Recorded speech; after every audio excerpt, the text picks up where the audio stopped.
Selamat pagi Pak Sony, apa kabar? Salam sehat selalu.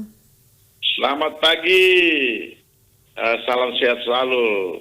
Puji Baik, Tuhan, alhamdulillah sehat. baik. Ini di Semarang nih Pak Sony ya.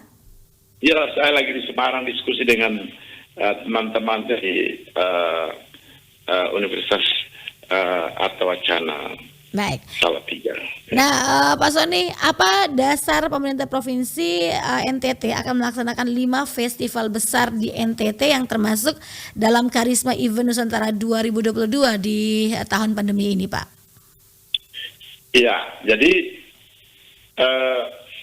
kita merasakan bagaimana dampak pandemi COVID-19 dalam kehidupan kita, dalam berbagai aspek kehidupan kita. Nah, karena itu pemerintah berpendapat bahwa kita tidak boleh terlalu jatuh lantaran pandemi. Kita harus tetap bangkit, ya, bersahabat dengan COVID, lalu kita bergerak menyelenggarakan berbagai aktivitas, tentunya di bidang pariwisata dan ekonomi kreatif, sehingga dapat membangkitkan semangat bagi rakyat kita untuk berusaha untuk meningkatkan pendapatan ekonomi mereka. Karena itu salah satu cara yang dilakukan adalah menyelenggarakan berbagai event. Kebetulan tahun ini pemerintah pusat melalui Kementerian Pariwisata dan Ekonomi Kreatif Bapak Sandiaga Uno menyelenggarakan event yang namanya Karisma Nusantara gitu. Nah, event ini sesungguhnya kegiatan dari pemerintah pusat yang diselenggarakan bersama pemerintah daerah di daerah. Gitu. Oke. Nah, tahun ini NTT diberi kepercayaan menyelenggarakan 5 event festival di NTT gitu.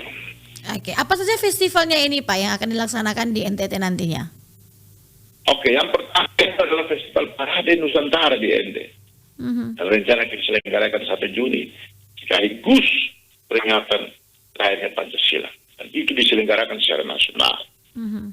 Itu pertama. Kedua, festival Wolowo di Ngada, sebuah festival di mana kita menampilkan keindahan alam budaya dan juga festival Pameto di TTS, sebuah festival adat yang luar biasa, uniknya dan menarik. Festival Dugong di Alor, dan juga festival Samana Santa di Larantuka. Itu beberapa festival yang akan kita selenggarakan di tahun ini. Selain itu, kita juga ada festival yang diselenggarakan juga dengan kegiatan di tingkat daerah gitu. Kita sudah siapkan. Nah, kelima festival ini semuanya dibiayai oleh pemerintah pusat. Gitu. Ya, pemerintah daerah mendukung dalam penyelenggaraan. Oke, 5 festival ini kalau Parade Kebangsaan, Festival Kebangsaan ini 1 Juni, kemudian Semana Santa otomatis di April Pak ya, di saat pasca. Kalau yang tiga festival lainnya, Dugong, kemudian ada di Wolobo dan lainnya, kapan pelaksanaannya ini Pak? Sekitar Juli, Agustus, September diselenggarakan itu. Oke, jadi schedule-nya sudah ada nih Pak ya, tinggal pelaksanaan persiapannya saja. Oke. Nah, ini bagaimana nih Pak koordinasi ataupun kerjasama yang dibangun dengan pemerintah daerah setempat untuk pelaksanaan festival ini? Oh ya, sejak pemerintah pusat melalui kementerian menyatakan bahwa NTT mendapatkan 5 festival itu, maka kami berkoordinasi dengan pemerintah kabupaten, tempat di mana penyelenggaraan festival itu, tidak saja pemerintah daerah, tetapi juga dengan pihak gereja, tokoh-tokoh masyarakat, dan juga berbagai stakeholders, termasuk teman-teman pers, NGO, dan juga perguruan tinggi. Kita inginkan agar penyelenggaraan tidak saja oleh pemerintah, tapi juga melibatkan berbagai stakeholders di dalam, termasuk masyarakat pelaku UMKM dan pelaku pariwisata. Baik, tadi disampaikan bahwa dukungan dana sepenuhnya ini dari Kementerian Pariwisata dan Ekonomi Kreatif nih Pak Sony ya. Nah, selain itu, apa lagi dukungan yang diberikan oleh Kementerian Pariwisata dan Ekonomi Kreatif terhadap 5 festival ini Pak? Oh, mereka juga ikut di dalam mempromosikan festival ini. Jadi tidak saja promosi oleh pemerintah daerah, tapi juga pemerintah pusat pun dukung anggaran, tapi kita lakukan promosi besar-besaran melalui media sosial, media massa, dan juga berbagai media lainnya, termasuk melalui RRI NTT tercinta ini. Oke, baik.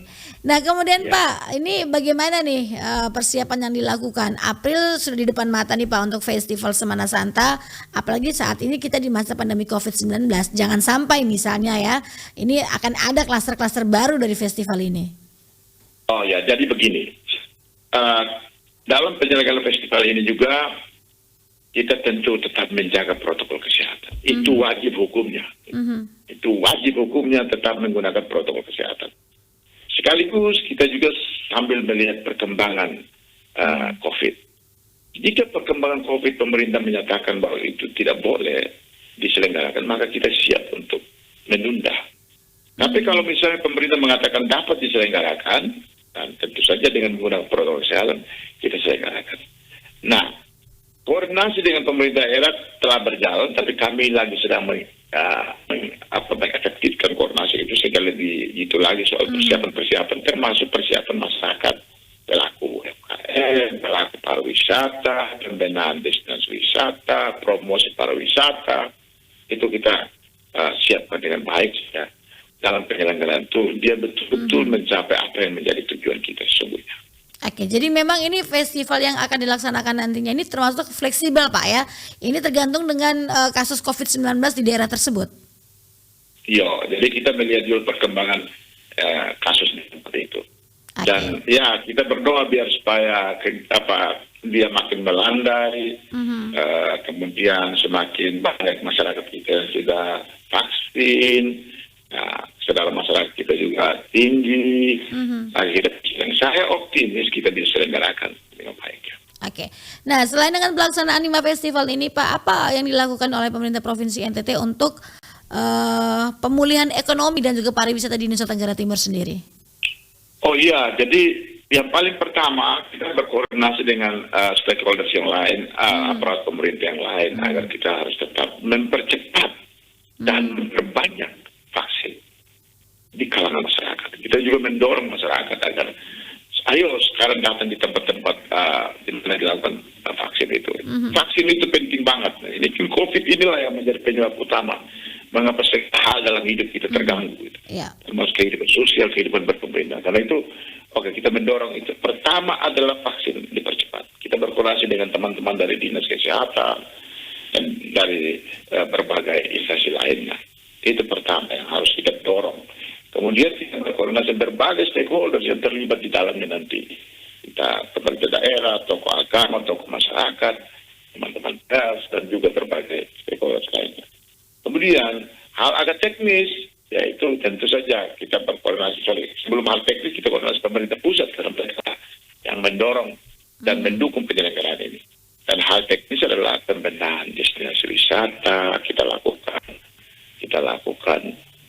Mungkin pembenahan juga atraksi budaya kita, kuliner kita persiapkan juga masyarakat kita agar mereka memiliki awareness, memiliki hospitality, tamu yang datang diterima dengan baik, kualitas produk akan kita siapkan, kualitas atraksi juga kita siapkan dengan baik. Jadi, festival kita selenggarakan itu selain orang menikmati, tetapi juga masyarakat memperoleh pendapatan dari aktivitas-aktivitas. Tujuan paling utama adalah membuat orang senang, tapi juga meningkatkan pendapatan ekonomi rakyat kita di tempat di mana festival itu diselenggarakan.